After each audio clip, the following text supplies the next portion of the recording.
देखिए बच्चों, हम लोग पढ़ रहे थे प्रोफेसर जी सुंदर रेड्डी जी का भाषा और संस्कृति नामक ये निबंधात्मक लेख। तो इसमें आपको क्वेश्चन नंबर 1 का बताया था आपको। अब यहाँ पर क्वेश्चन नंबर 1 का ख यहाँ पर कहा गया है कि भाषा स्वयं संस्कृति का एक अटूट अंग है। संस्कृति परंपरा से निःसृत होने पर भी परिवर्तन और गतिशील है। उसकी गति विज्ञान की प्रगति के साथ जोड़ी जाती है।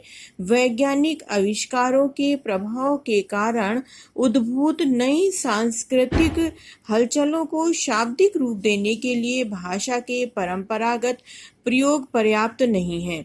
इसके लिए नए प्रयोगों की, नई भाव योजनाओं को व्यक्त करने के लिए नए शब्दों की खोज की महती आवश्यकता है। ठीक है, तो अब यहाँ पर ये पैराग्राफ दिया हुआ है, इसके क्वेश्चन आंसर आपको करने हैं। उपर्युक्त गद्यांश का संदर्भ लिखिए। तो सबसे पहले आपको इसका संदर्भ लिखना है। संदर्भ में आप वही लिखेंगे। प्रस्तुत गद्य खंड हमारी पाठ्य पुस्तक से लिया गया है, जिसके रचयिता किस नामक पाठ से लिया गया है। तो ये पाठ आपको नाम मालूम होना चाहिए।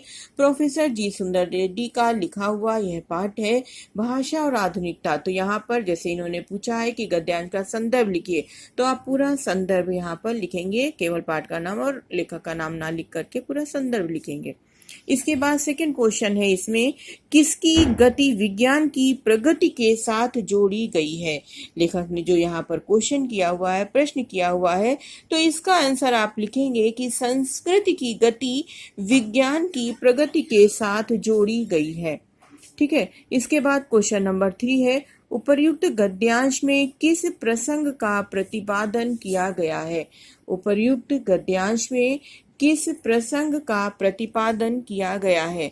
तो जो ये क्वेश्चन नंबर 3 है, इसका आंसर होगा कि प्रस्तुत गद्यावतरण में लेखक ने विज्ञान की प्रगति के कारण जो सांस्कृतिक परिवर्तन किया जा रहा है या जो सांस्कृतिक परिवर्तन होता है, उसे शब्दों द्वारा व्यक्त करने के लिए भाषा में नित्य नए प्रयोगों की आवश्यकता पर बल दिया है। नित्य नए प्रयोगों के आवश्यकता का प्रतिपादन किया गया है। ठीक है, इसका आंसर एक बार फिर से आपको बता दें, इसका आंसर होगा कि प्रस्तुत गद्यावतरण में लेखक ने विज्ञान की प्रगति के कारण जो भाषा में नए प्रयोग किए जा रहे हैं,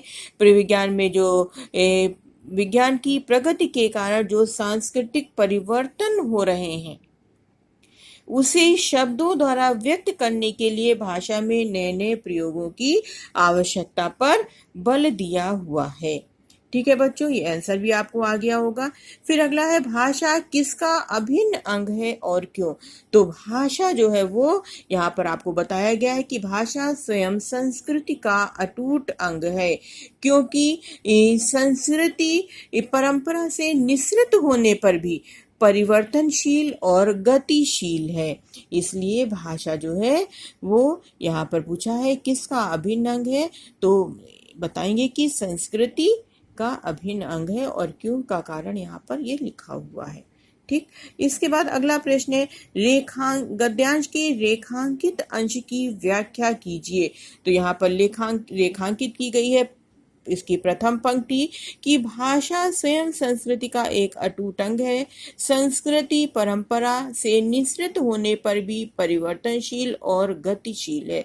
यह जो प्रस्तुत पंक्ति दी हुई है, रेखांकित की गई है, तो इस अंश की व्याख्या जो है वो इस प्रकार से होगी कि भाषा स्वयं संस्कृति का अटूट अंग है।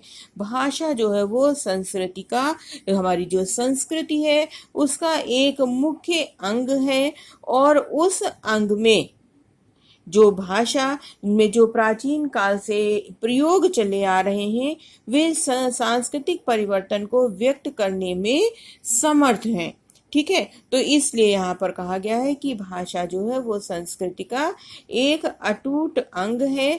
संस्कृति परंपरा से निःसृत होने पर भी, कि हमारी संस्कृति जो है वो हमारी परंपरा के साथ जो चली आ रही है उससे अलग होने पर भी परिवर्तनशील है और गतिशील है, कि हमारी संस्कृति जो है उसमें नित्य नए परिवर्तन होते रहते हैं। हमारी भाषा के माध्यम से हमारी संस्कृति में भी नित्य नए परिवर्तन होते रहते हैं। वो गतिशील है, उसको एक जगह स्थिर नहीं किया जा सकता है, वो रुकती नहीं है। उसमें जो है नए नए विचार, नए नए भाव जो है आते रहते हैं। जिस तरह से हमारी भाषा में नए नए शब्द का प्रयोग किया जाता है। ठीक है बच्चों, तो ये आपकी दूसरी व्याख्या हो गई है। ओके, थैंक यू बच्चों। इनमें से कुछ करके भी हमको दिखा दीजिए। Okay, bye.